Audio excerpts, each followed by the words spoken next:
Today's date is October 12th, 2025. We're having an Israeli-Palestinian Confederation simulation with Professor Tamir Sorek.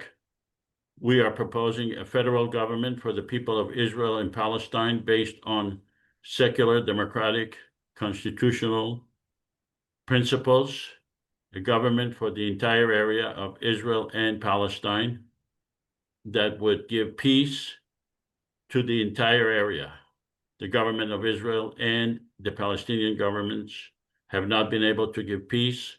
We're talking about over 100 years of war created by humans and inflicting suffering on the people of Israel and Palestine.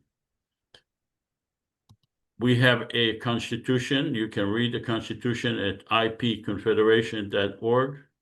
We are proposing a third independent, separate government for the people of Israel and Palestine, based on three branches of government: a legislative branch with 300 parliament members from the entire area that includes Gaza, the West Bank, and Israel, representing 300 parliamentary districts, some Palestinians, some Israelis, and in order for them to pass legislation, it would require 55% of the Palestinian and 55% of the Israeli parliament members to agree on legislation. And if the legislation violates the sovereignty of Israel or Palestine, then they will have a veto power over such legislation. You can reach me at josephavasar@gmail.com. Our guest today is Tamir Sorek, Professor Tamir Sorek.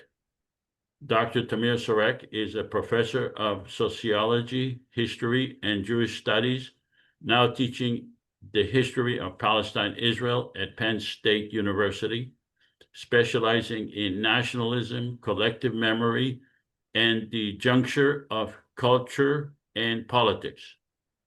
Professor Sorek was born in Israel. He has authored influential works exploring the intersection of culture, politics, and ethnicity, particularly through the lens of sports, media, and language. His books, including Arab Soccer in a Jewish State and Palestinian Commemoration of Israel, provide deep insight into the lived experience of Palestinian citizens of Israel and the broader Israeli-Palestinian conflict. Dr. Sorek's scholarship is widely recognized for its empirical rigor and its contribution to understanding power, resistance, and coexistence in divided societies. Our next guest on October 26 will be Ahmed Al-Samiri. He was born and raised in Gaza, Palestine, growing up as a person with disability in one of the world's most challenging environments, profoundly shaped his lifelong commitment to peace and human rights. On November 23rd, we will have a simulation with Matt Duss, former advisor to Senator Bernie Sanders. We will not have a simulation on November 9. We are proposing a federal government that would require the Israeli and the Palestinian governments to pay attention, because we will be the only legitimate government elected by the people of Israel and Palestine. And we are demonstrating in this simulation how the IPC will thread the needle. That means that it will pass legislation that would benefit the people of Israel and Palestine, and it would be difficult, if not impossible, for the government of Israel or Palestine to veto the legislation. That means threading the needle, passing legislation that both sides will have to agree with. If you have questions, please ask questions. Nasir, actually, I'm encouraging you to ask questions. Nasir is going to be administering the comments, and will translate the comments that are on the chat into questions. Nasir, are you here? Hopefully he'll get here soon. This is a short video that explains the IPC in 2.5 minutes. The conflict between Israelis and Palestinians has endured for generations. And instead of time healing the wounds, it's only caused the anger to fester and the violence to grow. But what if there was a way to alleviate the tension? Something that may not outright solve every problem, but at least create a forum that encourages a peaceful compromise. Welcome to the Israeli-Palestinian Confederation, a common third government between the Israeli and Palestinian citizens, specifically designed to foster peace, tolerance, and economic prosperity between the two nations. Here's how it works. First off, both Israel and Palestine will keep their respective governments. Israel's Knesset and the Palestinian National Authority will remain unchanged. The Israeli-Palestinian Confederation, IPC, will be a third entity acting as a unifying agent between the two. The IPC will comprise 300 parliament members elected from 300 districts in Israel, the West Bank, and Gaza. Above them will preside a president and vice president, one Israeli and one Palestinian. In order for the IPC to pass a law, it will require a 55% majority from its Israeli representatives, as well as a 55% majority from its Palestinian representatives, thereby preventing either side from monopolizing the legislature. Of course, the IPC won't undermine the political power of either the Israeli or the Palestinian government. At any time, Israel or Palestine may veto a law passed by the IPC. If neither side vetoes, the law is passed. And the two nations are another step closer to resolution. Please help us make this a reality. The Israeli-Palestinian Confederation. We might speak different languages, but we all mean the same thing. Let's have a survey that we will compare to the survey after the simulation. Do you support a common federal government for the people of Israel and Palestine? Please vote.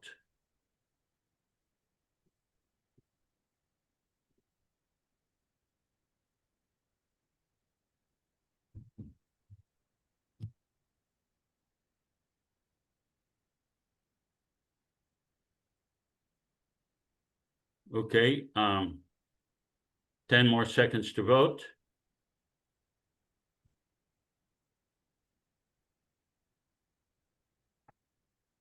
Publish the vote. 14 out of 14. We have more than 14 people in the Zoom. The rest did not vote. Hopefully we'll get more votes later, but at this point, we have 100% agreement. Confederation and federal governments exist worldwide to address specific conflicts. Some governments refer to themselves as federal governments, while others use the term confederation. Definitions are not fixed and evolve with changing realities. In the context of Israel-Palestine, the IPC defines confederation and federation as shared government for the people of Israel and Palestine, guided by democratic principles outlined in the IPC Constitution, which can be found at ipconfederation.org. So we are not locked into definition. We are expanding definitions of a federal or confederation. This is the heart of the simulation. We are conducting a simulation. It's not a lecture. In order to conduct the simulation, we need to make assumptions. And these are the assumptions: that we were able to obtain major funding for a whole year campaign to promote the idea of a federation or confederation to the people of Israel and Palestine, to have a platform for them to vote and to run for parliament and for president. That we will have a fair and equal opportunity to explain to the people of Israel and Palestine the benefit of such a federal government, and also the failure of their governments to keep them safe and secure, and that a federal government does not make them less secure, but actually more secure and with more peace. So you will have to assume that we were able to create a platform for an election, and that we have a year-long campaign to explain to the people of Israel and Palestine the benefit of electing a federal government, and that 14 million people, excluding children, were given the right to vote in the whole area of Israel, the West Bank, and Gaza.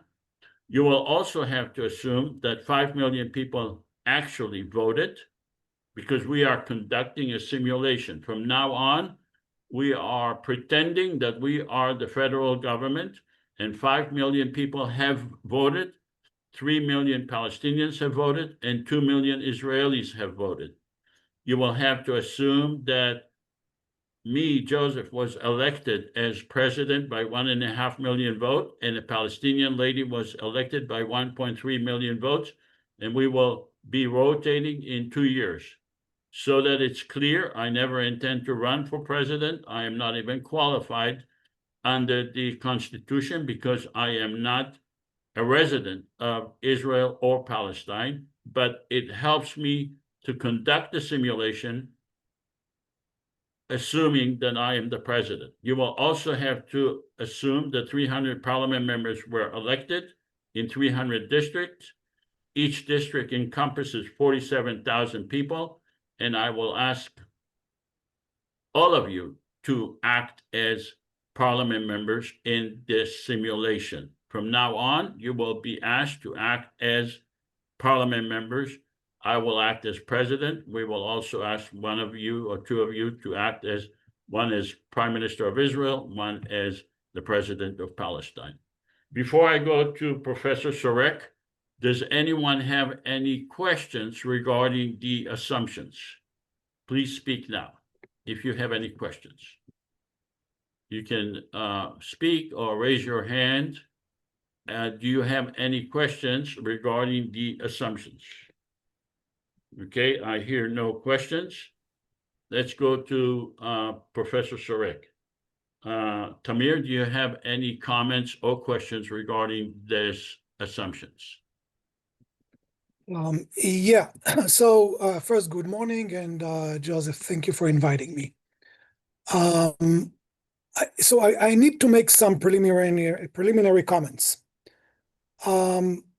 First of all, I hesitated whether I should take part in this simulation, and the main reason is that I think at this point in time, and certainly in the point where we were a month ago, any discussion about Palestine-Israel that does not put the genocide, the ongoing genocide, which hopefully is stopped now, at the center of discussion is a distraction, in my view. And talking about any future vision without even mentioning it is extremely problematic. And so I hesitated a lot. But I decided that if there is an opportunity to talk about future vision with talking about past atrocities and injustices, maybe I should contribute to this direction, and therefore I'm here. So this is my first preliminary assumption, and I will show to what extent I think these issues, the future vision and the genocide, are related. The second thing that I have to admit that I misunderstood the dynamics of the simulation we are doing here in the beginning. I thought that the simulation that we will simulate the process through which we build an agreement toward federal government. But I'm seeing now that we are invited to join the process after so many things which, in my view, are we belong to the realm of fantasy already achieved. We are invited to join the process where we already have a two-state solution, and we already only try to improve it. We are invited after already a constitution was made, it was agreed upon, and 5 million Palestinians and Israelis went to vote on it. Now, in '96, I was an international observer in the Palestinian election. that took place in the West Bank in the Gaza Strip. These elections were part of the Oslo process. Now, whatever we think about the Oslo process and the wisdom that was behind it, it was based on support of mighty power behind it. So you had the PLO who provided the Professor legitimacy in Sorek, the can you focus on the assumptions? We are conducting a simulation. Yeah, I am presenting assumptions before you. Can you tell us what you think of these assumptions? What I'm saying is that these assumptions are based on certain constitution, which is unrealistic, and What part therefore of I it have is to. unrealistic? What part of the Constitution is unrealistic? I'm trying to explain. The idea that we can bring a constitution and people are going to election based on these constitutions without already having leadership, political leadership of Palestinians and Israelis behind it is very problematic. Now, how can I see on the Constitution that Palestinians were not part of the conversation, at least their leadership? Because there is zero treatment of past atrocities. No reference to the Nakba, to the refugees, no reference to the genocide. And therefore, I think everything we do after that, when we are working on this constitution, is extremely problematic. So we can talk about the assumption that we built after we agreed that this fantasy already took place, but we have to be aware that it is related to the realm of fantasy, not of political vision. Obviously, political vision is something very far. Political vision is based on wishes, on things that we would like to see. Does the U.S. Constitution refer to slavery? The U.S. Constitution was based on real guns that were behind it. There was a war, and there was an army. There were means of violence that enabled the realization of the Constitution. We have a war. We have 100 years of war. And then let me repeat my question. Does the U.S. government refer to slavery? It refers to general terms of equality, due process. It does not refer to specific atrocities by the certain people against Black people. Why are you requiring that this constitution will refer to the Nakba or the expulsion of the Palestinians as opposed to the general terms? And let me ask you again, is there anything wrong in the Constitution itself? Okay, can I answer this question? Sure. Because you asked several. I will begin with why we don't have reference to slavery. Yeah, we do not have reference to slavery. We do not have reference to Native Americans. It was a constitution written by white men that was supposed to guarantee the rights of white men. The assumption behind the constitution that you brought in front of us, that it was written by a shared effort of Palestinians and Israelis. It is. And this is, yeah, but it is unrealistic that in this constitution, unrealistic about it?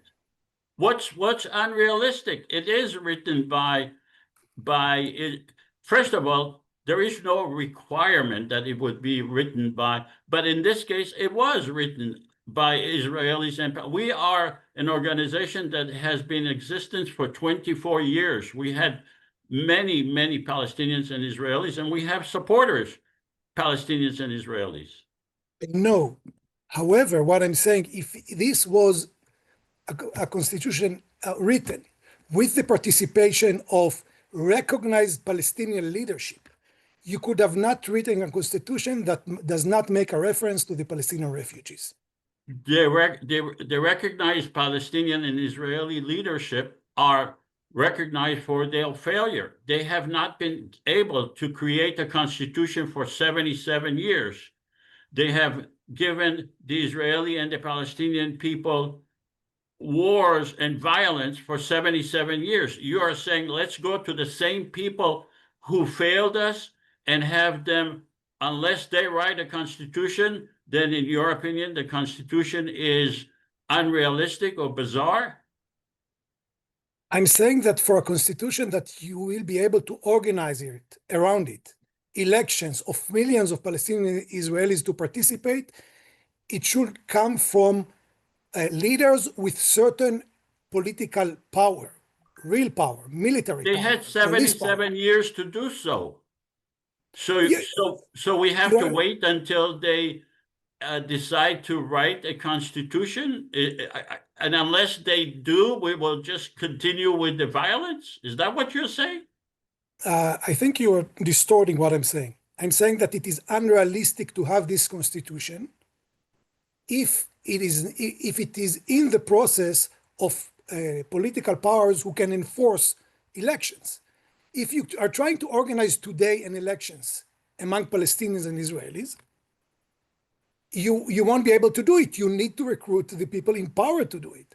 You need to recruit their military and police enforcement power. The election will take place online. Palestinians and Israelis will be able to vote.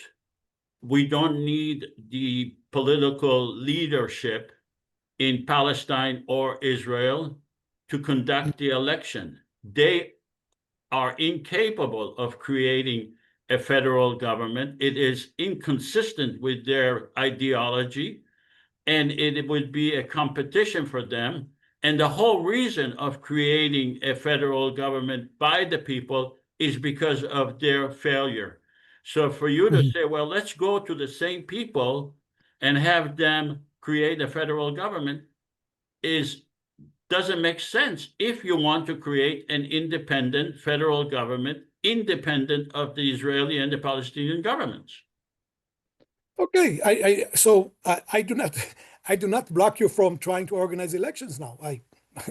So So if you are able to organize it, that's fine. what part of the assumptions do you disagree with, or do you think is unrealistic? The specific points that are in front of you.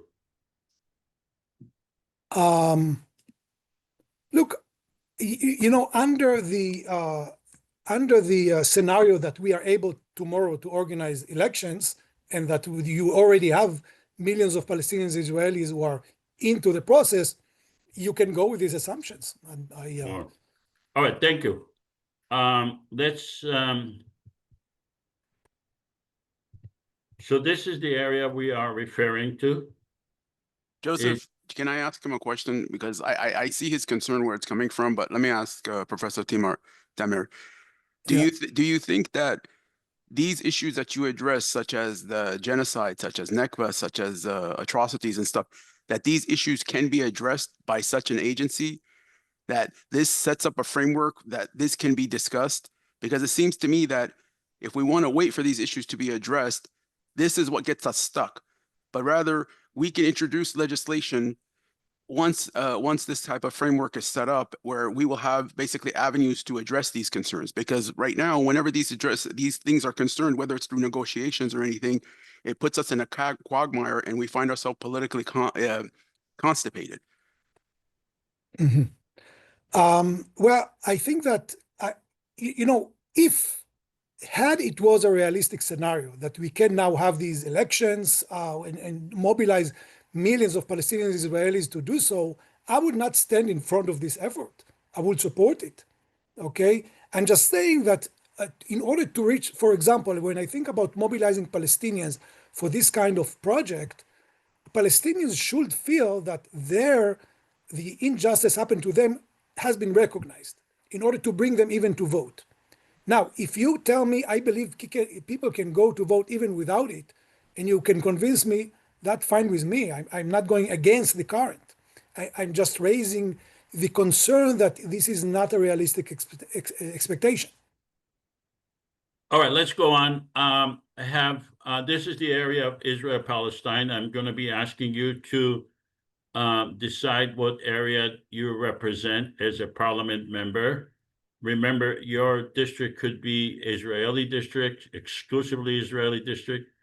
It could be exclusively Palestinian district. By that, I mean Palestinian population. exclusively Palestinian. Israeli population is exclusively, but there may be a mixed district of Palestinians and Israelis together.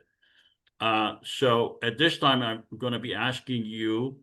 I'm also going to be asked one or two of you, one to be Israeli Prime Minister, one would be Palestinian president. So unless you're thinking of becoming the Prime Minister of Israel or the President of Palestine, make your choice now. Are you an Israeli parliament member or a Palestinian parliament member in this simulation? Please vote. Dan, can you put it up? Make your choice. And Professor Sorek, you can also decide whether you are a Palestinian or an Israeli parliament member in this simulation. Please make your choice.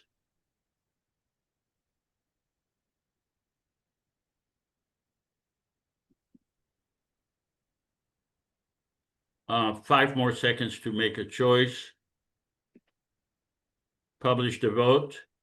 We have 10 Palestinian parliament members in this parliament and 4 Israeli parliament members. Professor Sorek, did you make a decision of whether you are a parliament member? Not yet. I have to think about Okay. it. All right, no problem. We need a volunteer to be the Prime Minister of Israel. Do we have a person who is volunteering to be the Prime Minister of Israel? I need a volunteer to be the Prime Minister of Israel and a volunteer to be the President of Palestine. Giacomo, you are the Prime Minister of Israel? Okay, I'll be the bad guy. Okay, and we need a Prime Minister, a President of Palestine. Sean. Okay, thank you. So now we have the separate governments. We have our government. We have a president and we have a parliament. And the first order of business for us to do is to ratify the Constitution. Libby, would you be so kind as to read the Constitution, please? Palestinians and Israelis are entitled to equal rights under the law and guaranteed human rights and freedom. The Israeli-Palestinian Confederation does not intend to supersede or supplant the Palestinian or Israeli governments, nor to abrogate or undermine any agreements between those governments. We recognize the need to work with the Israeli and Palestinian governments. Our purpose is to resolve conflicts and to expand the relationship between Palestinians and Israelis in a fair and equitable manner. We believe in equal rights under the law, guaranteed human rights, and freedom for all. We voluntarily give the legislatures and the governments of Israel and Palestine veto power over legislation we pass relating to the domain of control of those governments. We believe in the separation of power between the legislative, executive, and judicial branches. We believe in the creation of a permanent secular government for all the people residing in Israel and Palestine. We believe in having a separate judicial branch relating to IPC legislation with Israeli and Palestinian judges with a system to avoid biased decisions based on nationality. So this Constitution is for a separate and independent government, separate from the Israeli and the Palestinian government, independent of them, but common to the whole area of Israel and Palestine. We do not intend to supersede or supplant the Israeli or the Palestinian governments. In other words, any agreements between them, including agreements for two-state or one-state, constitutionally, we recognize and we are obligated to accept. We believe in giving those governments a veto power, provided that our legislation, so they have a veto power on legislation that violates their sovereignty. Before I go to Professor Sorek, does anyone have any questions regarding the Constitution? All right, hearing no questions, let's go to Professor Sorek. So, you know, when I hear the debates about between one-state solution and two-state solution, I think many times we miss the point that at a certain point of level of cooperations, the distinction between them is not clear. And especially when people talk about confederation, there are different ways to see confederations. One is to see, hello? One is to see it as a version of the one-state solution, and this is when the central government is very strong. And one can see it as a version of two-state solution when the central government is weak and there is a lot of power to the two states, if they exist, Palestine and Israel. Now, in a system where the two states have full veto power, it brings us much closer to the two-state solution. I will give just one example. Let's say that the state of Israel, within this constitution, decides to aggressively gerrymandering its districts in a way that will give zero representation to the Palestinian citizens of Israel. Are they allowed to do it if there is complete possibility for the states to make steps like that? So, well, first of all, the districts are created by the federation, not by the separate governments. But even if the government, even if the federal government decides to gerrymandering, that's not possible, because regardless of the number of Palestinians or Israeli in the parliament, you still need 55% on each side. So even if we have 100 versus 200, you still need 55% of the 100 and 55% of the 200. So gerrymandering is not really an issue here. But as you know from the experience of the United States, there are many other ways to oppress votes among minorities. And the state of Israel is doing... We are speaking specifically about this area. What I responded to your inquiry about gerrymandering, and we have dealt with that. So to generally say, well, let's talk about the United States is not really a fair discussion. You have a constitution. Look, a fair discussion will be if you will let me finish a sentence. Okay, you invited me to talk here. I'm not able to complete sentences. So let me talk. In the United States, you have today many ways to oppress votes. For example, by manipulating the registration, by limiting the access of minorities to voting sites. Now, if the state of Israel decide to make such steps in order to minimize the political power of Palestinian citizens of Israel, what is the power of the the federal government to stop it if the state has complete veto? And generally, if you look at the state of Israel today, there are so many formal and informal ways to restrict the power of Palestinian citizens of Israel. Will the state of Israel continue to do it? If the state has complete veto, Israel will be able to do it.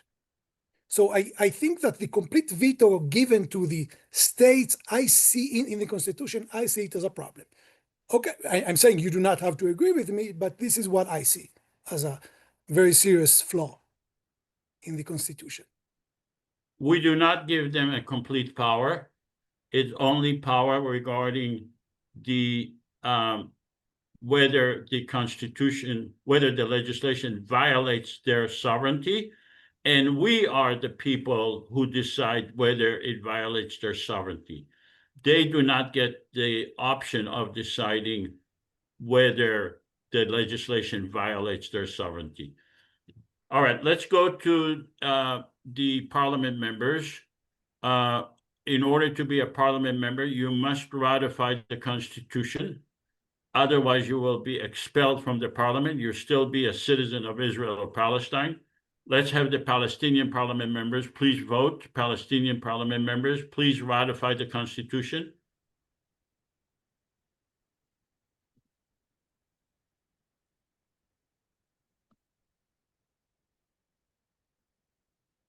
All right, publish the vote. 100% of the Palestinian parliament members ratify the Constitution. Let's go to the Israeli parliament members. You must ratify the Constitution.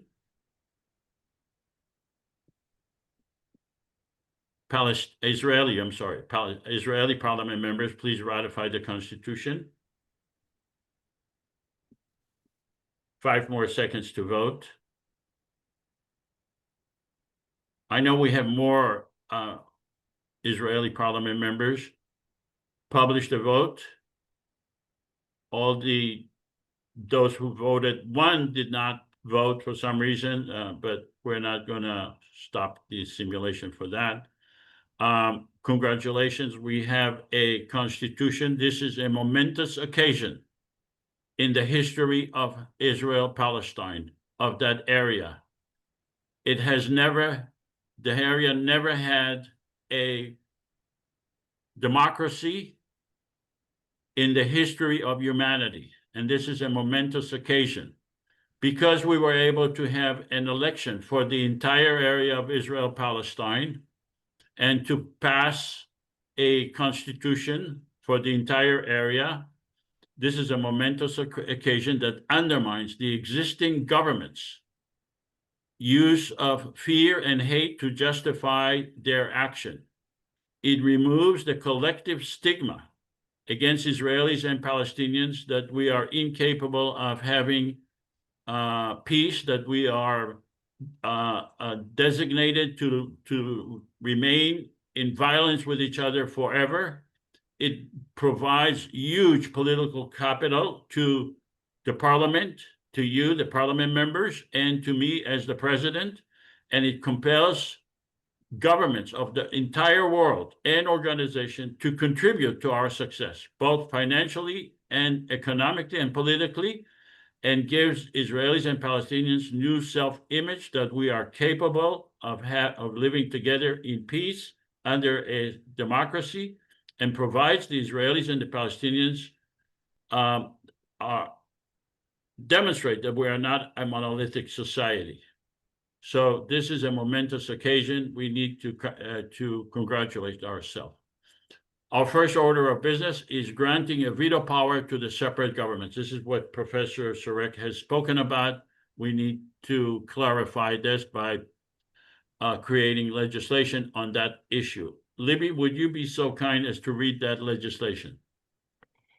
The Confederation is the government of the entire population of Israel and Palestine from the river to the sea. We recognize the Palestinian and Israeli governments and are seeking their cooperation to implement our vision for peace by giving them a veto. We will do our utmost to satisfy the essential needs of each government. We are pleading with the Palestinian and Israeli public to understand that while we would like to pass the best legislation possible to improve their lives, under these constraints, a perfect legislation is not possible.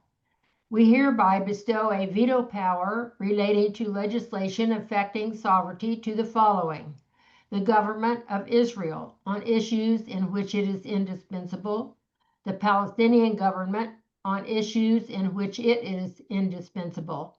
In the event of changes in the entirety of the Israeli or Palestinian governments, this legislation may be amended or repealed, subject to the IPC Constitution. The Parliament will decide on indispensability, and vetoes may be bestowed individually or collectively.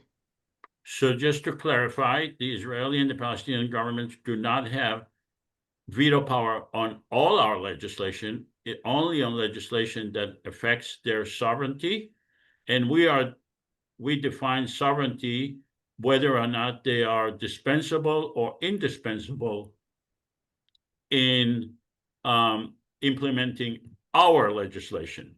So the use of land, police force, and removal of the wall is in all likelihood, those governments are indispensable. They will get a veto power. However, with regard to the IPC budget, ratifying the Constitution, appointing IPC ministers, they are dispensable and they do not get a veto power. We give them a veto power, both sides, because they need a safety net. They trust their governments. Both the Palestinians and the Israelis feel more secure with their governments. They need safety valves, and that's why they're given a veto power.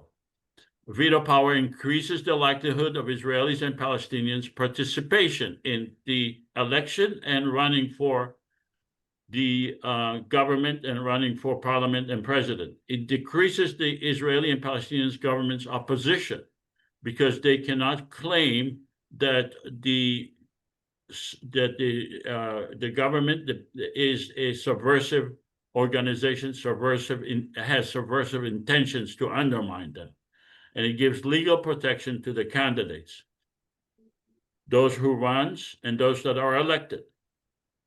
It compels the IPC to thread the needle, to find the least objectionable way to pass legislation that would be least objectionable to the Israeli and the Palestinian government, and creates a platform for negotiation with a deadline.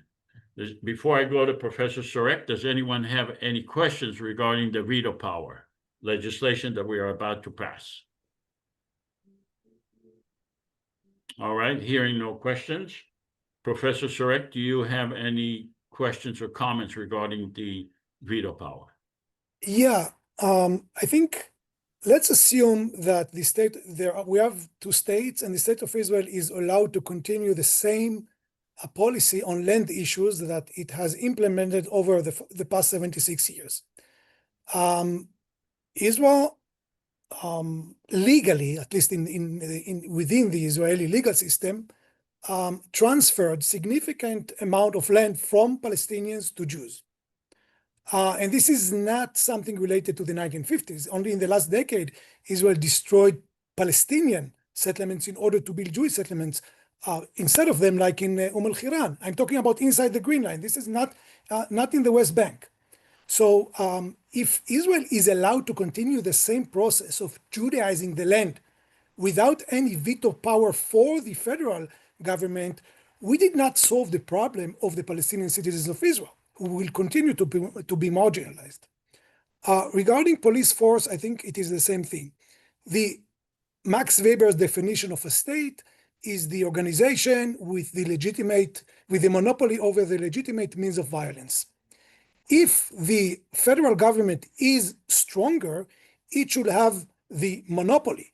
It means that, yeah, you can have police forces of each state, but they should be subjugated legally to the federal government. If there is no hierarchy of a police force between them, it opens the door for the state to practice policy which goes against the policy of the Confederation.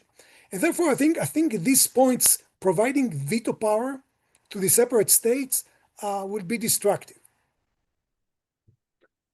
Professor Sorek, you are being inconsistent, because your first argument was that this federal government and the Constitution has to be written by the leadership in Israel-Palestine. And now you're saying, well, the federal government should be superior to the state. Do you see the inconsistency in your argument that, on the one hand, telling the existing leaders to pass a legislation, and then to say, well, the federal government should have a veto power over them? Is there a remote possibility that the existing leadership in Israel-Palestine will pass legislation for the federal government that would take away their power and give the veto power to another government?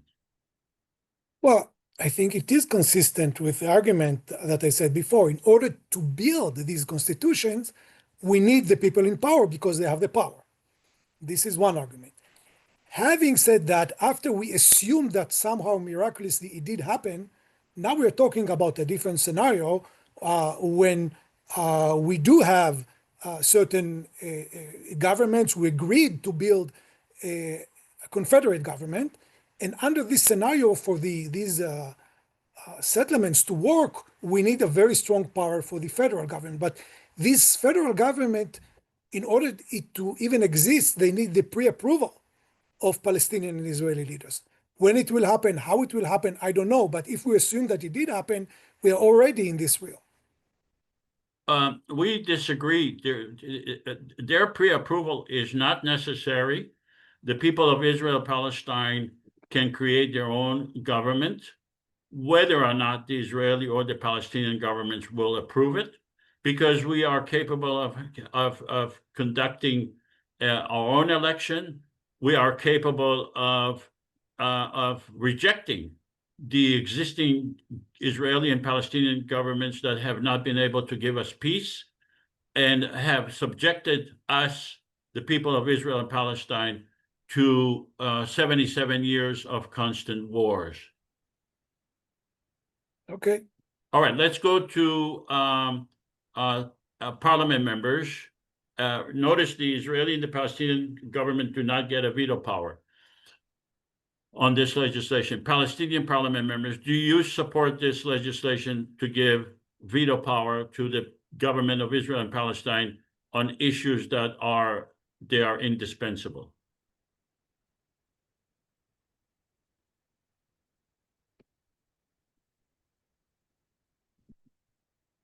Publish the vote. We need 55% of the Palestinian parliament members to vote yes. We have almost 100% voting yes. One person either not voting, but from those who voted, we have 100%. Let's have the Israeli parliament members. Do you vote?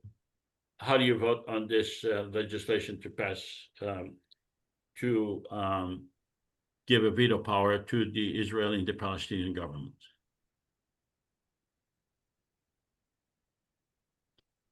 Five more seconds to vote. Publish the vote. All of the Israeli parliament members voted in favor of giving the veto power. So let's go to the first substantive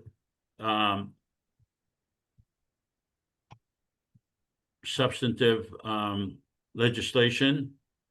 You mentioned earlier, Professor Sorek, that we are not dealing with the issue of the Nakba. I'm sorry, the genocide that is going on. This is legislation that is dealing with the issue of genocide, but it's dealing with it in a constructive way. Libby, would you be so kind as to read this legislation? All right, this is Declaration of Governance, Ceasefire, and Reconstruction. 1.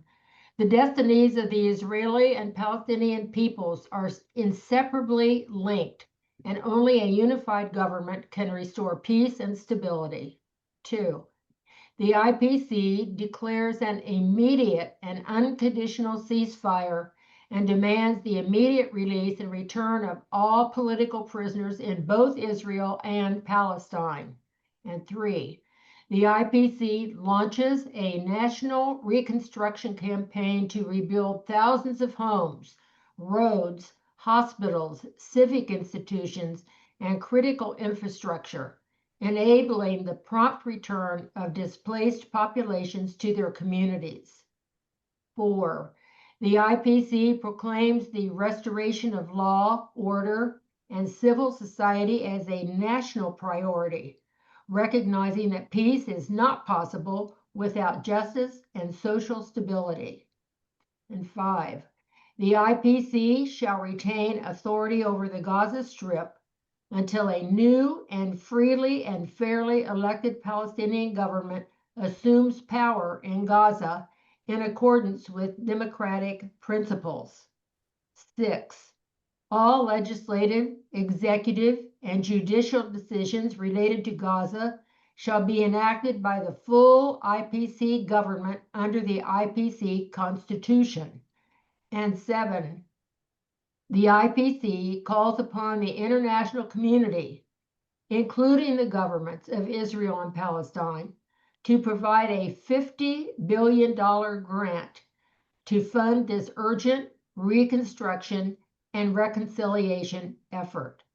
The governments of Israel and Palestine are given a veto power over this legislation. So we are using the political capital that we achieved through the election, through the world notoriety that we were able to obtain through passing a constitution that has never been passed before. And we want to garner the entire world community to help us rebuild Gaza and southern Israel by providing us a $50 billion funding to do so. The Israeli government is incapable of doing so. The Palestinian governments are incapable of doing so. We are the people, the only people elected by parliament members in by Palestinians in Gaza, and we have about 45 parliament members from Gaza, and we are the federal government of the entire area, and we want to be able to manage that area and to give peace and prosperity to the Palestinians and in Gaza and the Israelis in southern Israel. Does anyone have any questions regarding this legislation?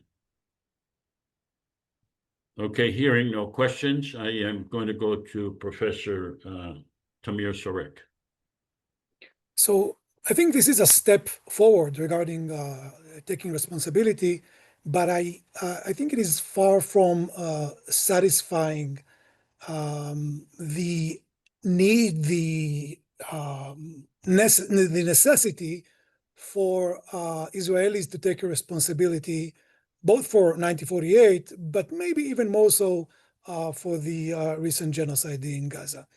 I would prefer, if I could articulate this legislation, to have a very specific reference to these events of Israel taking responsibility, of Israel acknowledging the need to hold accountable the people responsible for the genocide. Currently, the Israeli Prime Minister is under arrest warrant by the UN.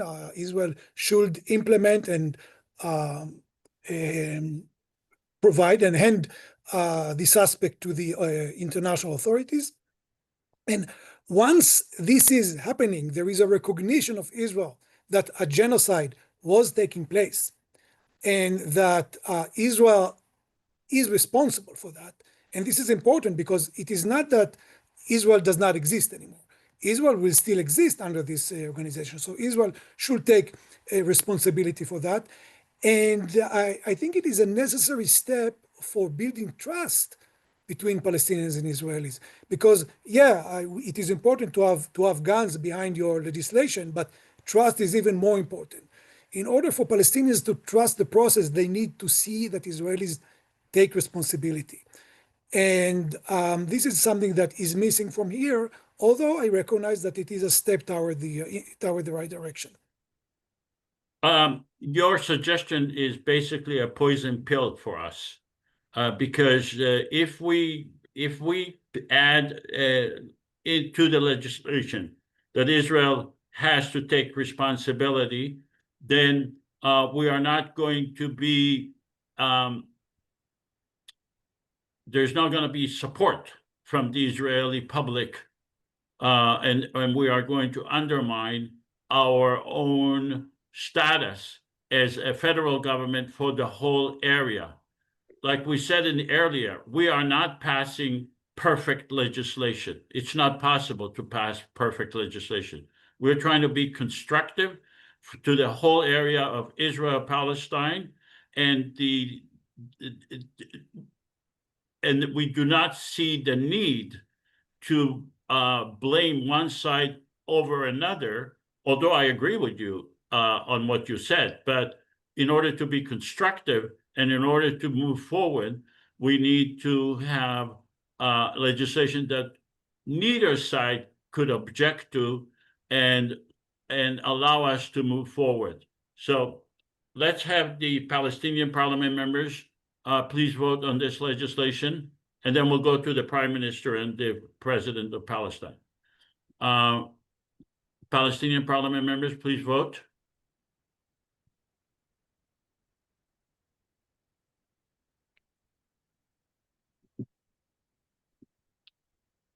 Five more seconds to vote. Palestinian parliament members. For some reason, we're not getting all of them. Maybe we need more Palestinian parliament members. We need 55% of the Palestinian parliament members. Look, if you don't vote, that's neither here nor there. You can vote no, but you don't have to abstain from voting. It's not fair to your constituents. They want to know what is your position on this, and you can't hide by not voting. All right, publish the votes. 7 out of 7 voted yes. 100% of those voted. Let's go to the Israeli parliament members. Please vote.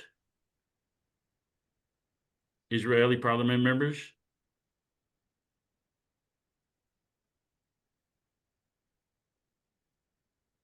Need more votes. Israeli parliament members. Again, you have to vote. You can vote no if you wish, but it's not fair to your constituents if you refrain from voting. They want to know how you voted. They want to know whether they should vote for you in the next election. All right, publish the vote. Also, 100% of those voted. So let's go to the President of Palestine. Mr. President of Palestine, are you going to veto this legislation? No. No, I'm not. All right, thank you. After 2 years? No. Okay. Let's go to the Prime Minister of Israel. Mr. Prime Minister of Israel, are you going to veto this legislation? I will veto it, yes, because it does not address what is the most pressing problem right now, which is the security of the Gaza Strip.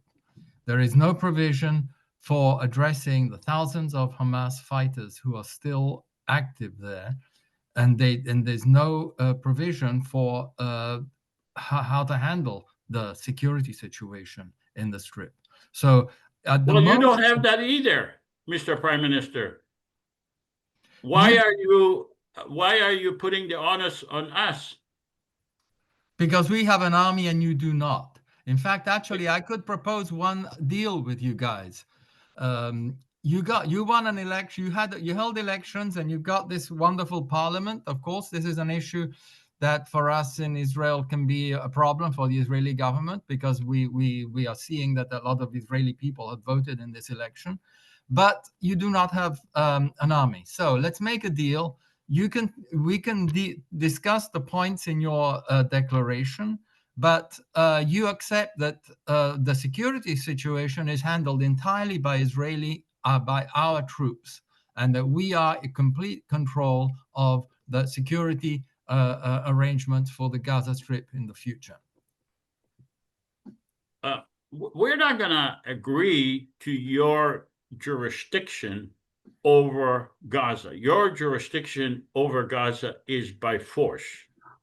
And we are not going to agree to your jurisdiction over Gaza. We want to rebuild Gaza in order to give peace and prosperity, and quite frankly, to remove your forces from Gaza. Are you going to preclude the people of Israel from having the benefit of this grant? What is your vision for the future of Gaza? And if you do not have a future, a vision, and if you do not have a way to give peace and prosperity to your people, I request that you would change your mind and not veto this legislation. My vision for the future of Gaza is a one where all the Hamas warriors are disarmed. That is my only concern at the moment. I'd have no other vision in the future.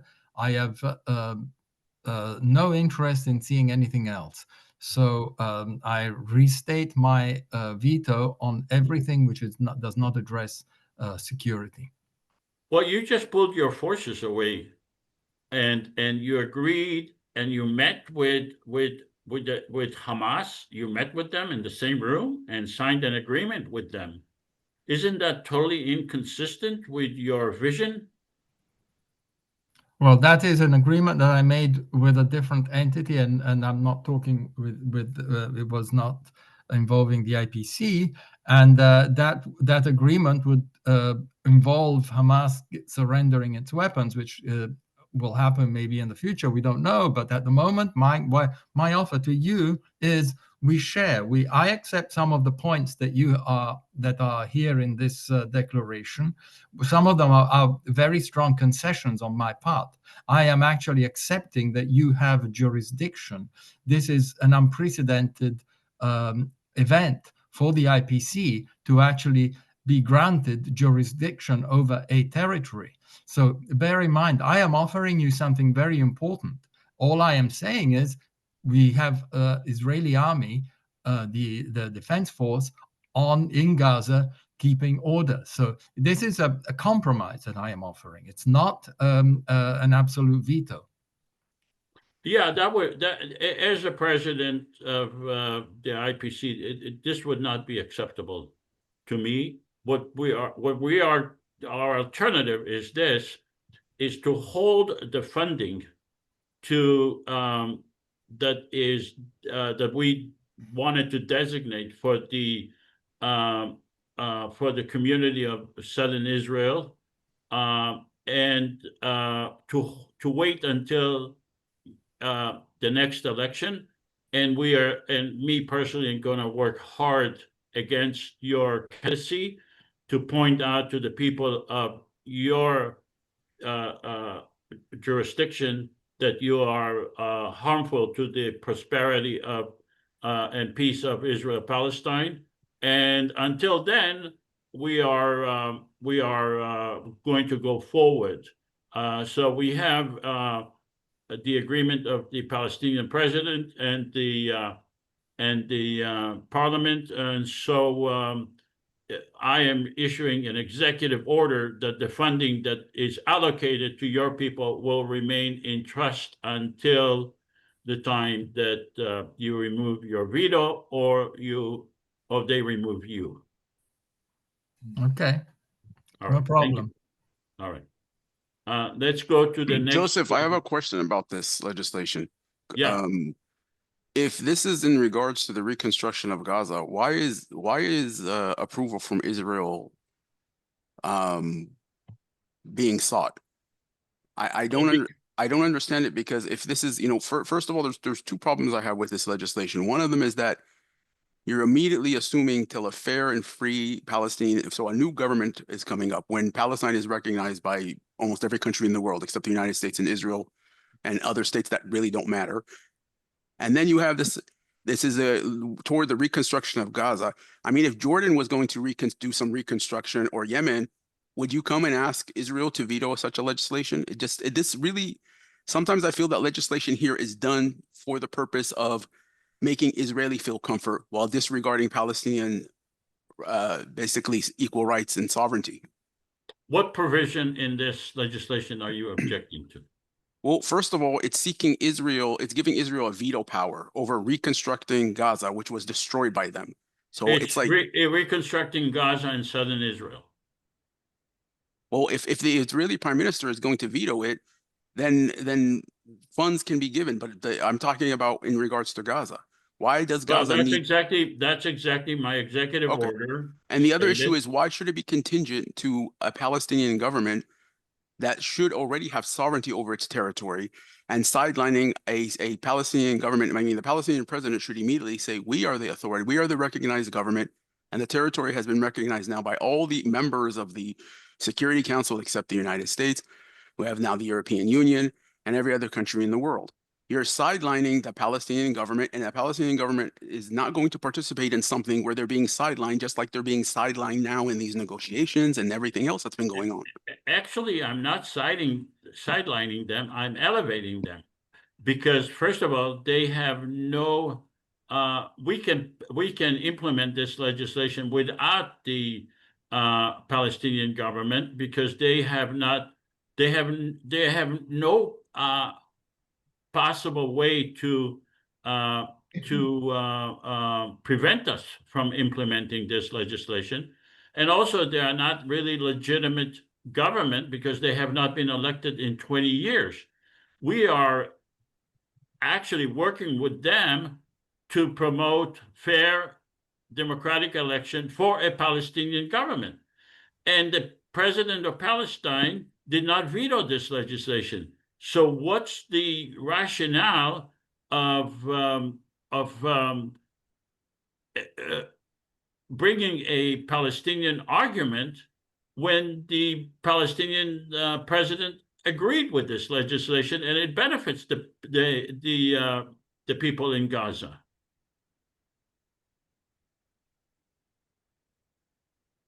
All right, let's go to the next legislation, and that's Common Police Force.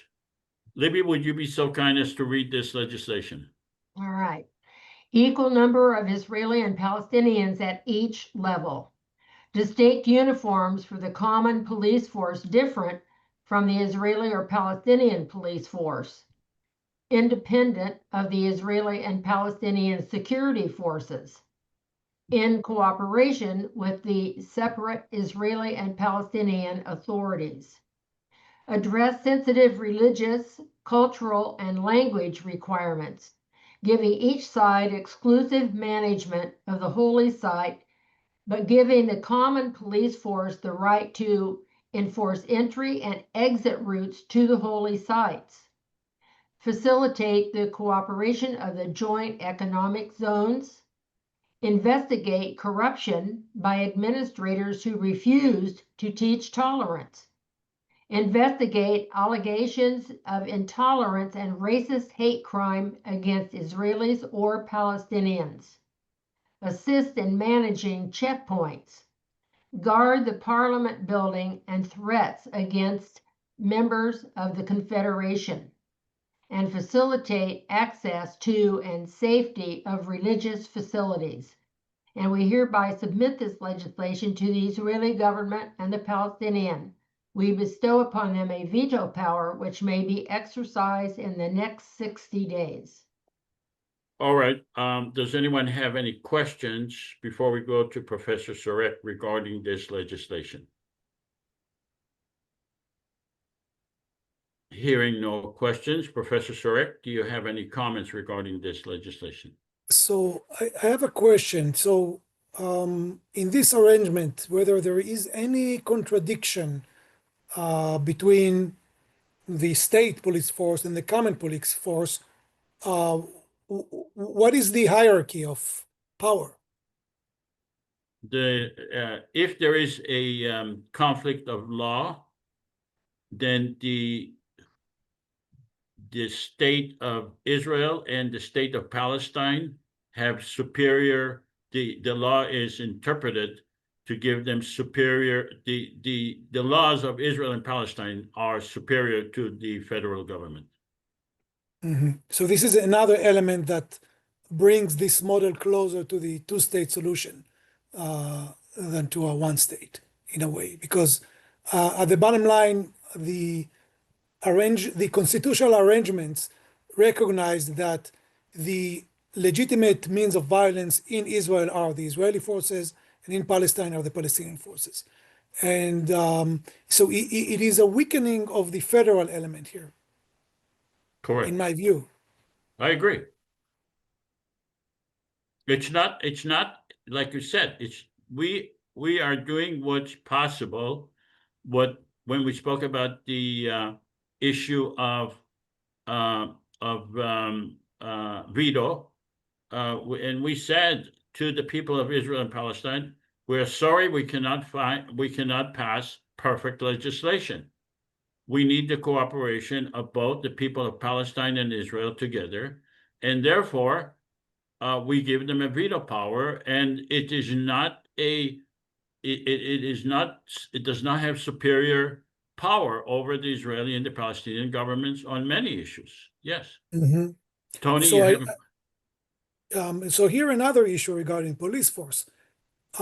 Who is responsible for the borders, mainly for entrance, immigration?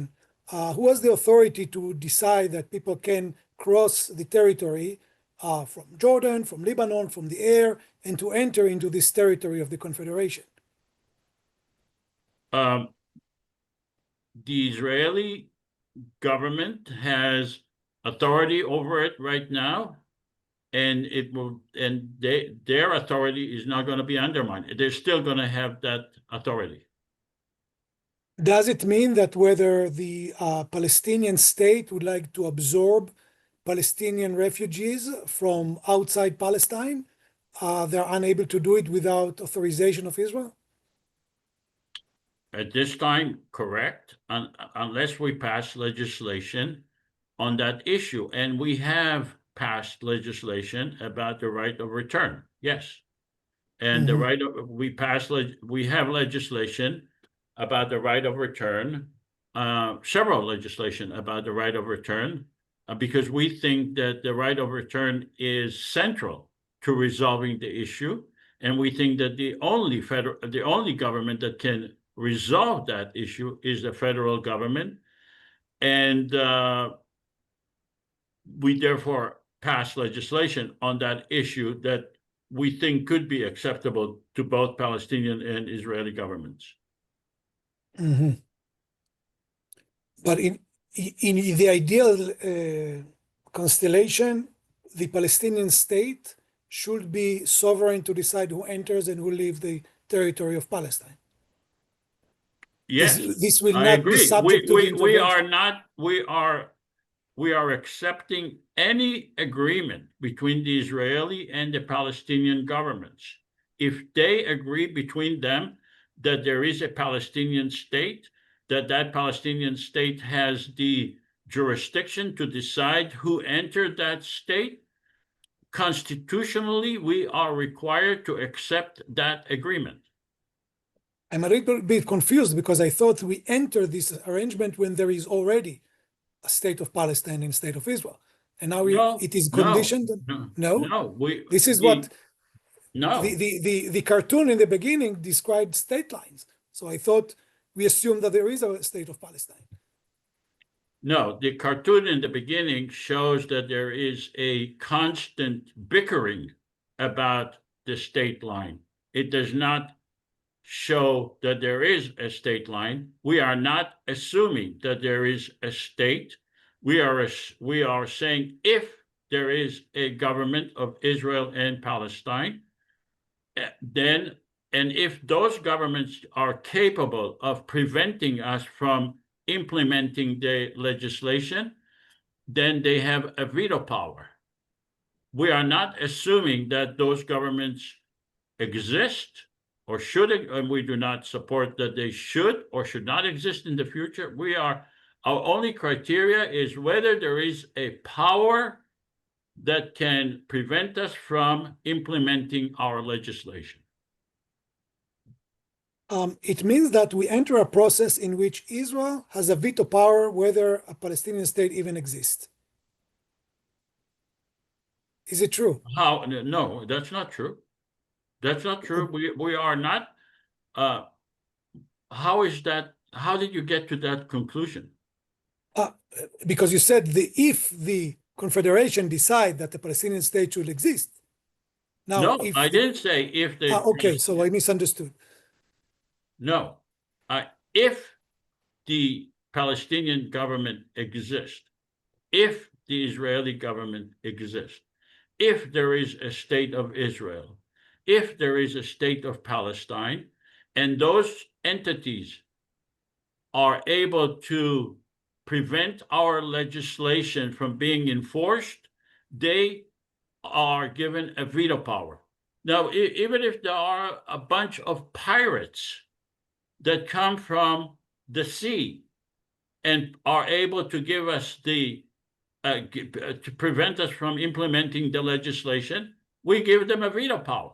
It's not necessarily whether it's the Israeli or the Palestinian government. It's whoever can prevent us from implementing our legislation. Okay. Tony, do you have a question?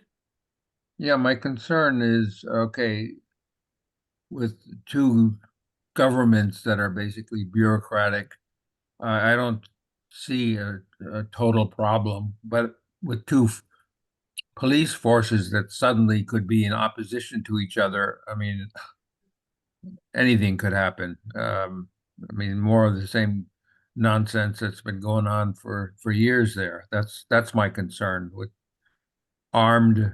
I'm assuming they're going to be armed, and if for some reason they decide they don't like the policy of the other one and they go after them. I mean, that's what I see. This common police force is in cooperation with the Israeli and Palestinian authorities. That's the underlying, that's the purpose of the legislation.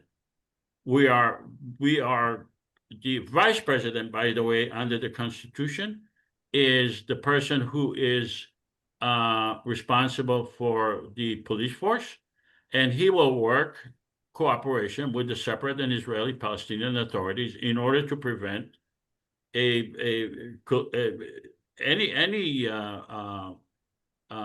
conflict between the two, and to prevent violence between those police entities. And not to mention that the current, since Oslo has been introduced, there has been cooperation between Palestinian security forces and Israeli police forces. It's actually one of the most collaborative efforts of Oslo, more so than any other. And even it's been maintained strong now. So this whole notion that you're going to have two people from two different police sources, Palestinian and Israel, and the opportunity to kill each other or shoot at each other and stuff. I mean, we haven't seen this that much, to be honest with you. There was an incident, I think, back in the early state, but you know, this has been the most cooperative thing that's come out of Oslo, is the security arrangements. Correct. All right, let's go to the Palestinian parliament members. At the detriment of the Palestinians, I should say, because it's been more them being hunted and persecuted and applied to. Unfortunately, it's not being applied to the Israeli settlers who are running like animals in the West Bank. Let's go to the Palestinian parliament members. Do you support the common police force? Palestinian parliament members. Please vote.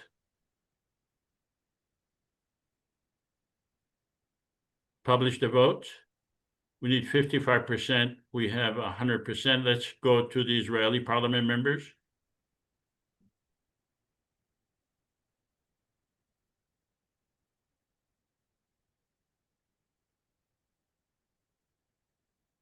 Israeli parliament members, we need to vote. All Israeli parliament members, please vote. Your constituents in your district want to know how you voted. Publish the vote. Also, 100% of the Israeli parliament members voted in favor of this legislation. Let's go to the President of Palestine. Mr. President of Palestine, are you going to veto this legislation?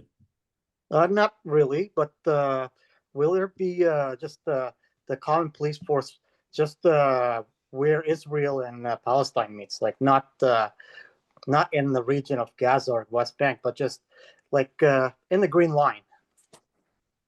You decide that with the Israeli Prime Minister. We basically do not accept the Green Line as a border at all. We are the government of the whole area. If you want to have a separate agreement between you and the Prime Minister of Israel, go ahead and do that, and we will. If you have an agreement, we will recognize it. But it's not really our concern what border there will be internally between you and the Israelis. Let's go to the Prime Minister of Israel. Mr. Prime Minister, are you going to veto this legislation? In the current form, I cannot accept it, but I am willing to negotiate some aspects in which would allow me maybe to lift the veto in the future. Or in what provision are you concerned about that needs to be changed? The common police force should start very small basis. Most of the measures here would have to be introduced only after a very long time when the Palestinians prove themselves to be a reliable partner. In the meantime, we want to be in charge of all security issues, and we will slowly build on our cooperation with the Palestinian Authority, the existing one, to expand common and joint police. We do not accept necessarily the IPC authority on this work. We don't see why the IPC should be involved with this, because we already have a good constructive cooperation with the Palestinian Authority. Yeah, you are going by force into the West Bank all the time. You have the checkpoints that are humiliating to the Palestinians and the Israelis. Your idea that things are going well are totally against reality of what's going on. Is there any specific provision in this legislation that you are objecting to? Well, one thing is the independence of the IPC security forces that are point 3. This is something that I cannot accept at this stage. First of all, I would like to see you guys proving yourself, so I'm not going to allow this right now. Well, who are we supposed to prove ourselves to? You have to show that you are reliable, that you don't cave in to third parties, or to terrorists, or to anything like this. I don't trust you. So you have to show you have to make me trust you. Well, 50% of our police officers are Israelis. There are people who served in your police force, in your military. Are you not? You do not trust them either? Well, I assume you're talking in the future when this force is created. No, I'm talking now. We have been elected. I am the president. Yeah, but you don't have a police force. You want me to approve a police force. If there were I to don't be want 50... you to approve. I want you to remove your veto. Well, that's the point. And the issue is, if you want to put 50% of Israeli officers, who are these Israeli officers going to obey? Are they going to comply with my orders or with yours? They are under the jurisdiction of the federal government, not your government. This is the government that is legitimately elected by the people of Israel and Palestine to give peace, security, and dignity to the Palestinians and the Israeli people together. You want to remain the exclusive power in this area, even though you failed to give dignity, security, and peace to the whole area? Is that what you want? Unfortunately, I cannot accept this legislation in the current form unless I see some guarantees and some transition. All right, we are going to organize this police force, and we'll try to have it implementing its jurisdiction, regardless of whether you approve of it or not. If there is an area in which there is conflict, we're going to deal with it at the time with your government, with your forces. But also we're going to be, and me as the president, I'm going to be working hard to show the people, your people, the people who voted for you, that you're an unreasonable person, that you are not concerned about the safety or security of the Israeli or the Palestinian people, and to have you removed and to try to have a more reasonable prime minister of Israel being elected. But until then, we are going to continue with the organization of our police force. Unless you change your mind, and we'll be happy to deal with you at that time. All right. Okay. All right. Thank you. Let's now go to a post-simulation survey. After participating in the simulation, do you support a common federal government in Israel-Palestine?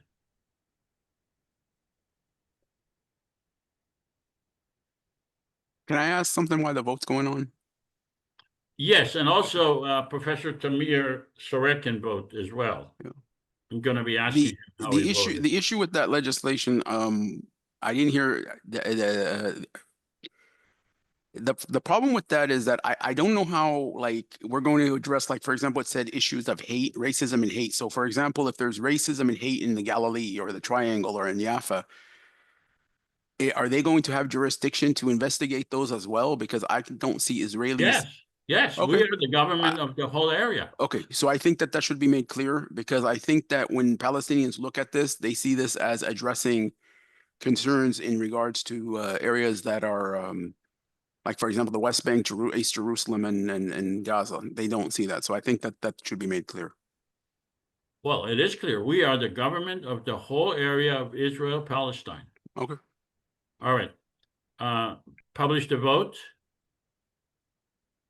I'm sorry, 100% voted in favor of a federal government. Professor Sorek, did you vote in on this issue? No, I did not vote. I think it's yeah, in principle I support, but I you know, it needs to I need a better context in order to make a clear decision. All right. Okay. A common democratic confederation government can bring peace. Online elections are feasible. We do things online all day long, including banking, including governments are conducting their business online. We do online elections in many cities, in many institutions, and the country of Estonia has 40% of its election online. The whole thing would cost somewhere around $100 million to create this federal government. That's a drop in the bucket in comparison to the billions of dollars that are being spent on the unnecessary violence and war inflicted on the Palestinian and the Israeli people because of the failure of the governments there to give peace and security. Let's go to open discussion, and then we can talk to Professor Sorek and ask questions. I'm going to stop sharing. So, Samir Twer, do you have a question? No, I don't have. Hi, Joseph. Hi, everybody. Good. How are you, Samir? Fine, thank you. I just returned from Syria a week ago. Oh. After spending 3 weeks over there. So I have good news about that. The Syrian people are hopeful with their new government to build a new free society after 54 years of dictatorship and after 14 years of war against the Syrian people conducted by the Bashar Assad brutal regime. And it marked the end of it 10 months ago, and now it's a new era and new hope for the Syrian people. That's what I can say. Are they going to have an election coming up? Yes, they are having right now actually conducting parliamentary election. That's the first time in Syria's history to be free elections.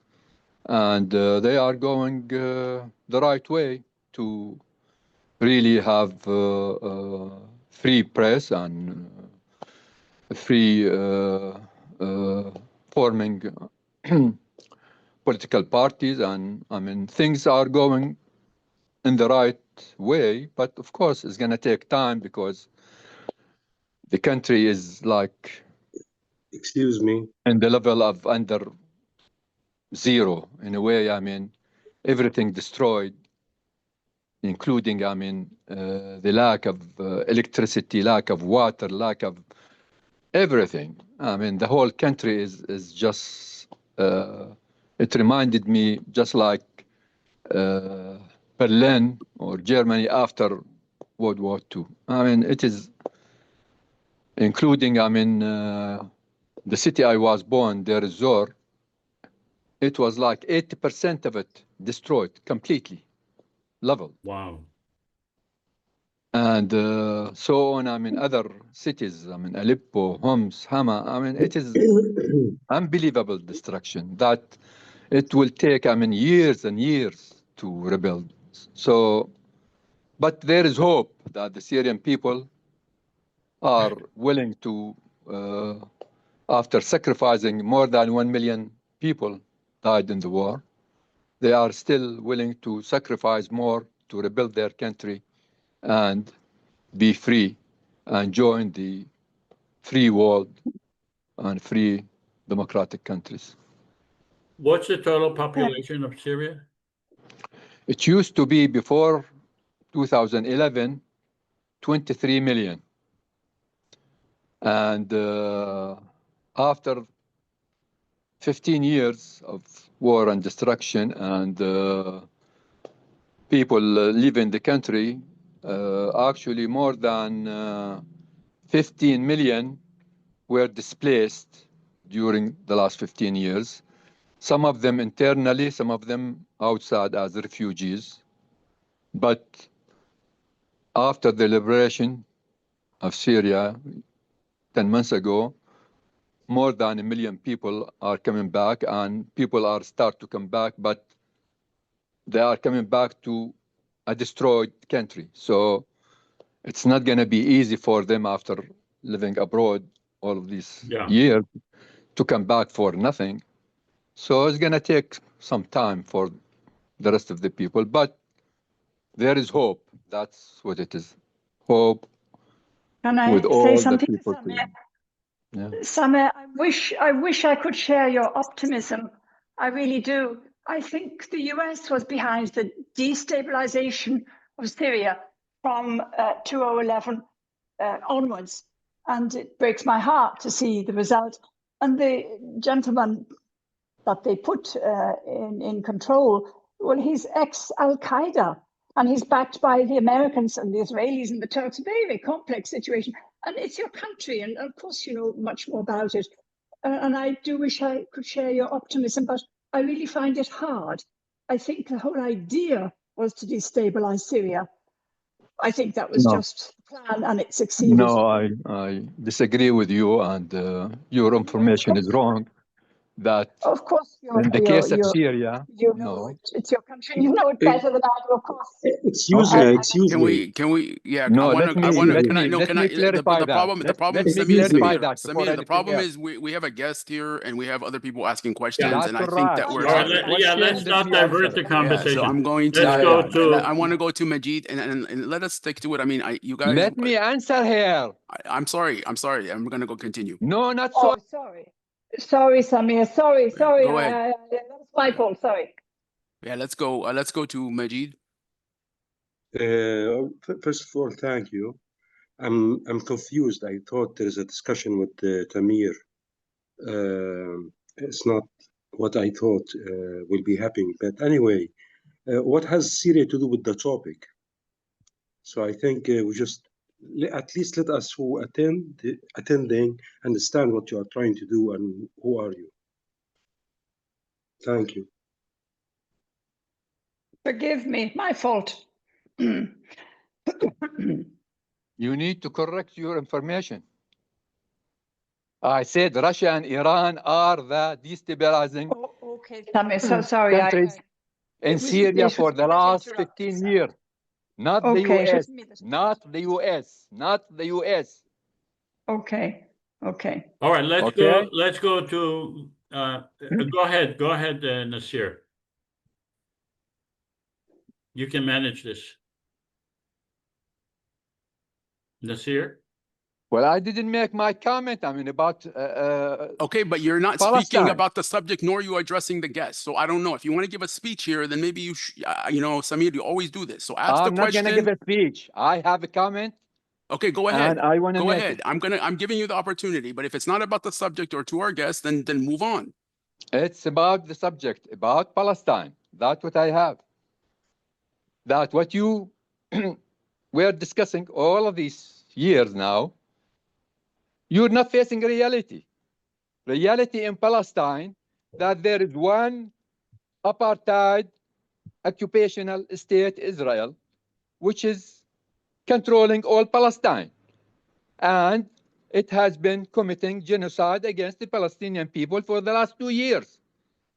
So, facing reality, what should be done? It should be done to stop the war. That's number one. Number two, end the occupation.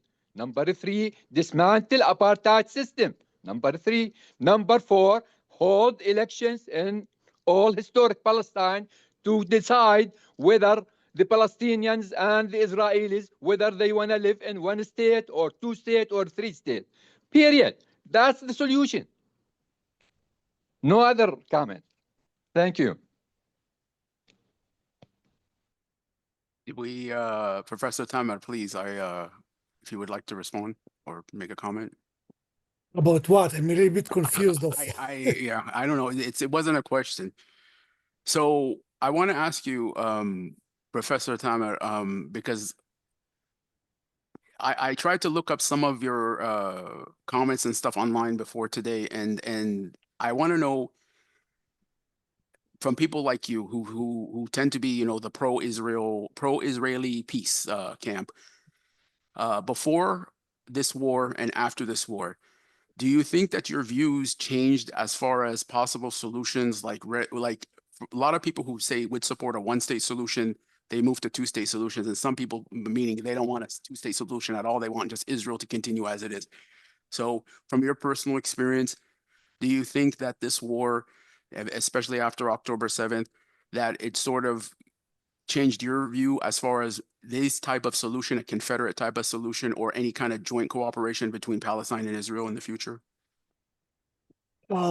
Well, I'm not sure about the characterization of my political location as a pro-Israeli peace camp. I'm not sure about that. But even before the genocide, I was looking at these controversies, debates about one-state solution, two-state solution. I think they lost their meaning long time ago. The number of states is much less important than the essence of the political entities we create. It could be 5 states, it could be 1 state. I think there are certain principles that should be guarded, and if we preserve them, then we can go forward to see how we organize them on the ground. But the principles are full equality for everyone between the river and the sea. And it means that no regime of ethnic supremacy should survive after we make these changes. Israel in its current form cannot exist, in its current regime cannot exist. It will have to really be reset in order to survive as a political unit. So one element is to eliminate any form of ethnic supremacy.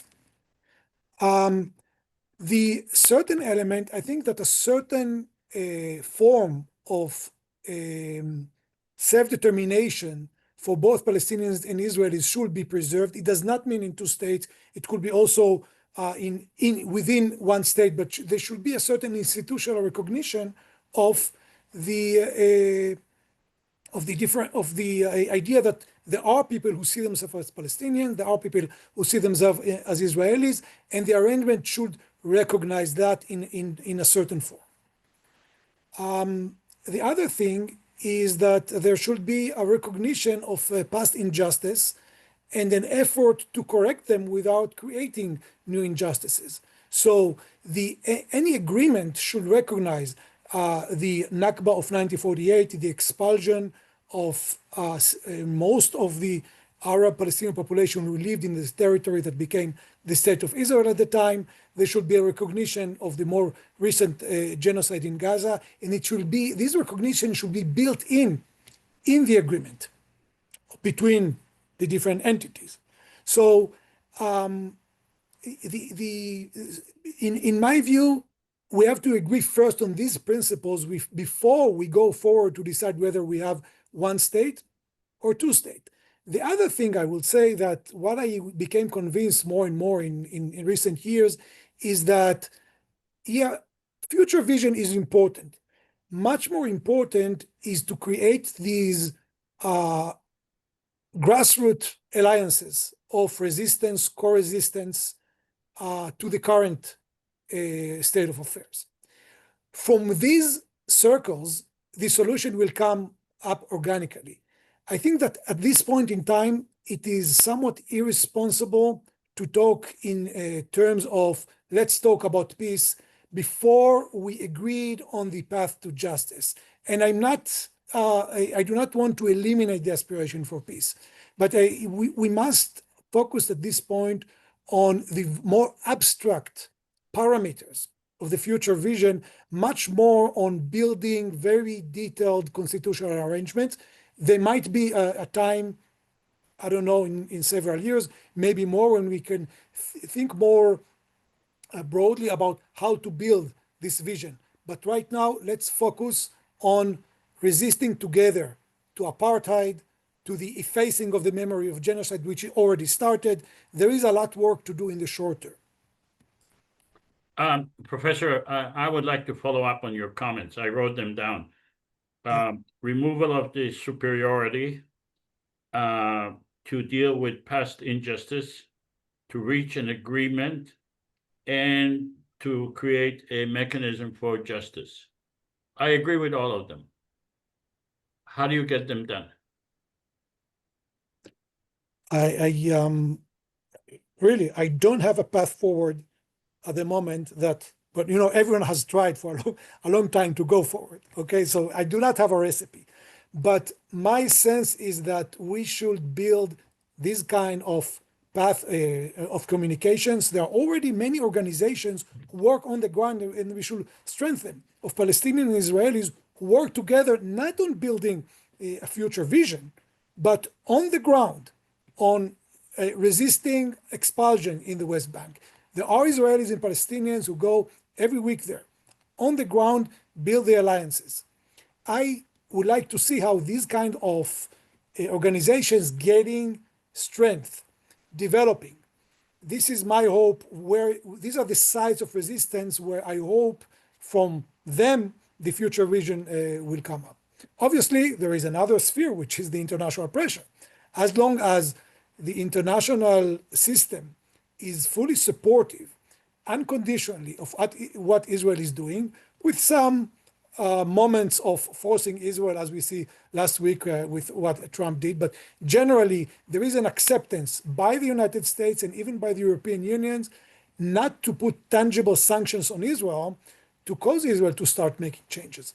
So there is a grassroots effort that we, the people, should work on. And there is an international system that we should hope will help us to get there. I think if you are a Palestinian or an Israeli activist who support this vision of joint living of Israelis and Palestinians, you should advocate day and night for international sanctions of Israel on any kind, economic, cultural, diplomatic. Once Israel will be boycotted and Israelis will feel the meaning of maintaining in a regime of ethnic supremacy, there might be a change. I don't know for sure, but it is something that could contribute for that. I have another question for you. Let's assume we are in 1947, and we know that the British are about to leave. They announced their intention to leave. And sorry, could you repeat the last sentence? the British We are in 1947, Yeah. and the British announced their intention to leave. Mhm. You have the wisdom of what that you have now, which is 47 years, I'm sorry, 77 years of violence. And you are being consulted.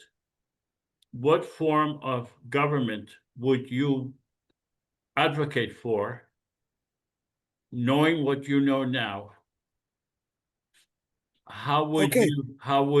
What form of government would you advocate for? And why would you not advocate for that now in 2015?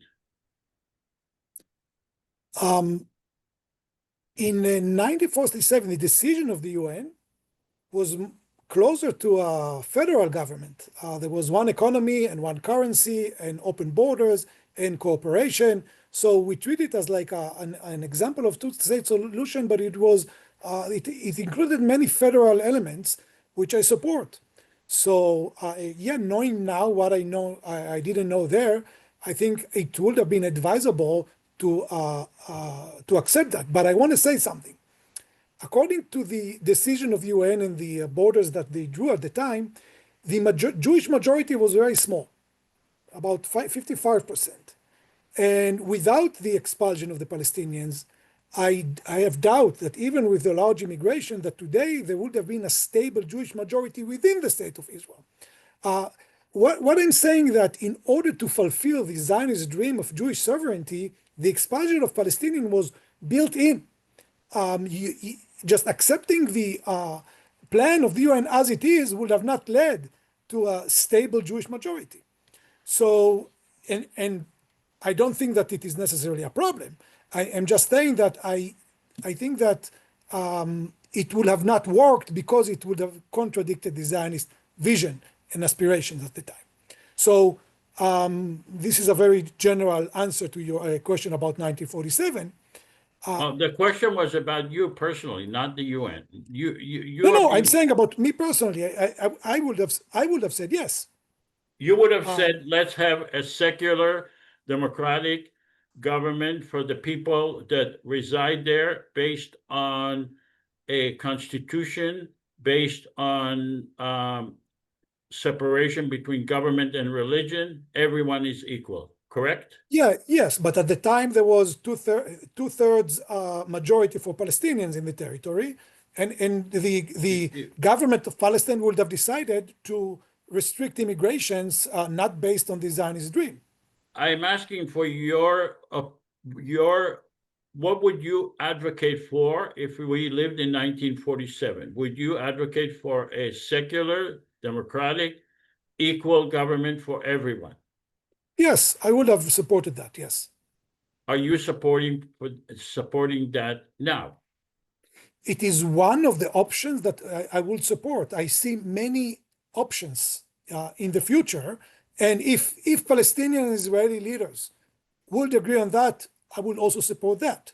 Okay, I do not stick to one vision possible. I think there is a variety of visions, and I'm ready to accept different options.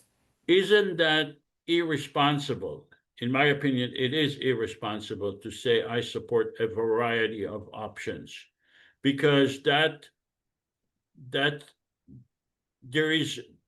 there has to be one option at the end of the day. It's not a variety of options, it's one option. And I think that we all have to accept and advocate for one option, because a variety of option is not really a solution. It's just giving us more problems. So I think we need, as people who are interested in the subject, to say what the option we support, rather than say variety of options. Well, this is why I prefaced my argument about solutions, about the parameters of the solution.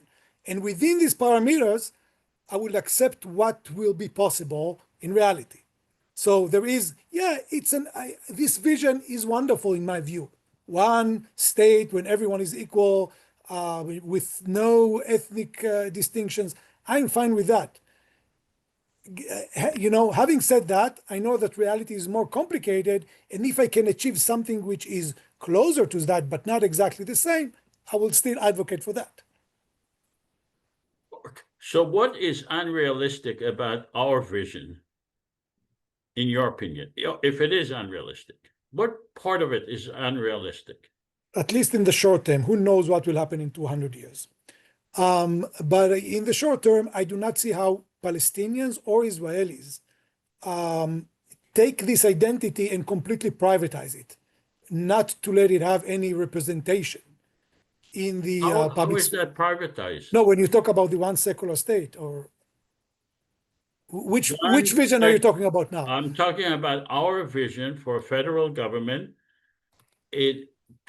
For 300 parliament members being elected in 300 districts, a president and vice president being elected based on a constitution. You read the constitution. Yeah.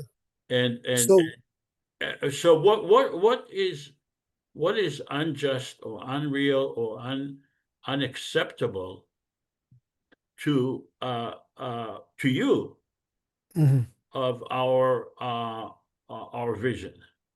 Well, I think I started with that, is that in order to bring millions of Palestinians and Israelis to vote based on a certain constitution, we should have some pre-agreements between powerful leaders on both sides and internationally on that constitution.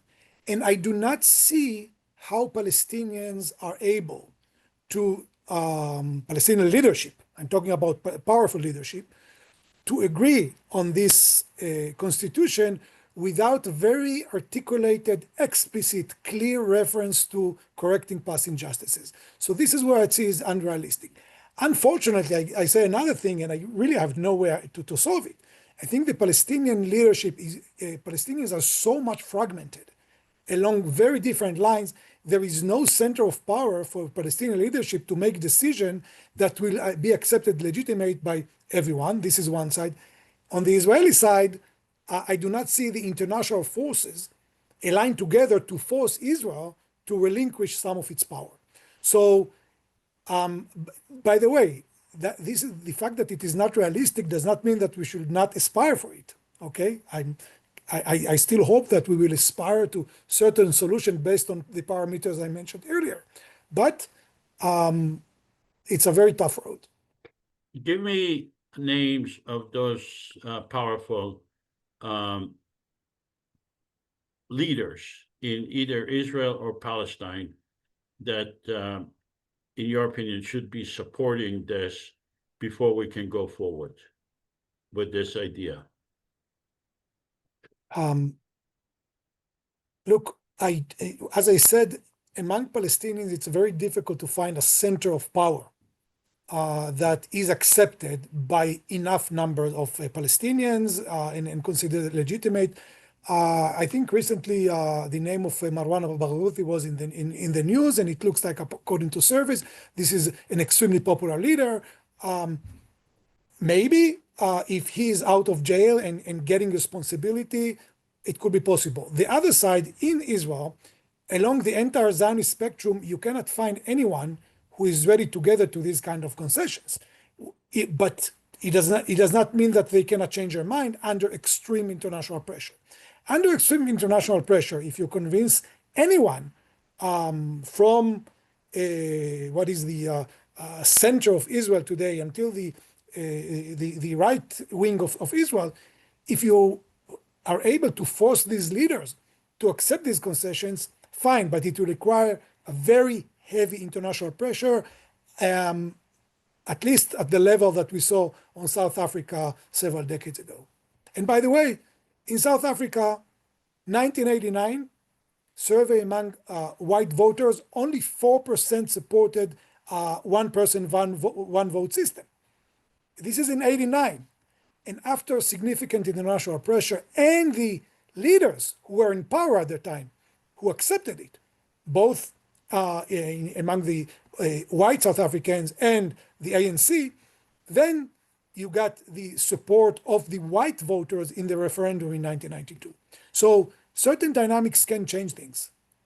So you mentioned exerting international pressure. Do you think it's better to exert international pressure on those leaders in Israel, Palestine, to ask them to support a theoretical one government, or is it better to have exert pressure on them once the election took place and 300 parliament members have been elected and a president and vice president have been elected? Where do you think would get better results?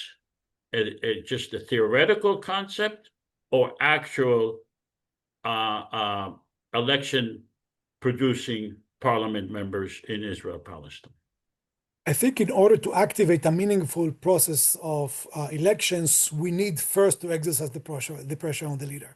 I have many doubts of our ability to organize these elections which will gain the legitimacy among Palestinians and Israelis without first the leaders to adopt certain orientation of change. So I will go first to the pressure on the leaders. Well, they haven't done that in 77 years. So are you suggesting let's wait until those theoretical leaders will receive international pressure on a theoretical idea rather than just moving on and acting upon it, not waiting for those possible leaders to come up with that idea and just wait until that happens? Look, I'm not stopping you from running the elections. And if Well, there is that an was going to be my next question. My next question, are you suggesting we just stop our activities until someone else decides that this is the right time, or should we go on? And if we should go on, why should we go on? So let's say you have an elections and you are being elected. How can you impose your policy without guns? I'm saying you need power. Without guns, yeah. You need power. Well, yeah. Well, first comes the government, then comes the police. The guns do not create the government. Guns create the government in dictatorial countries.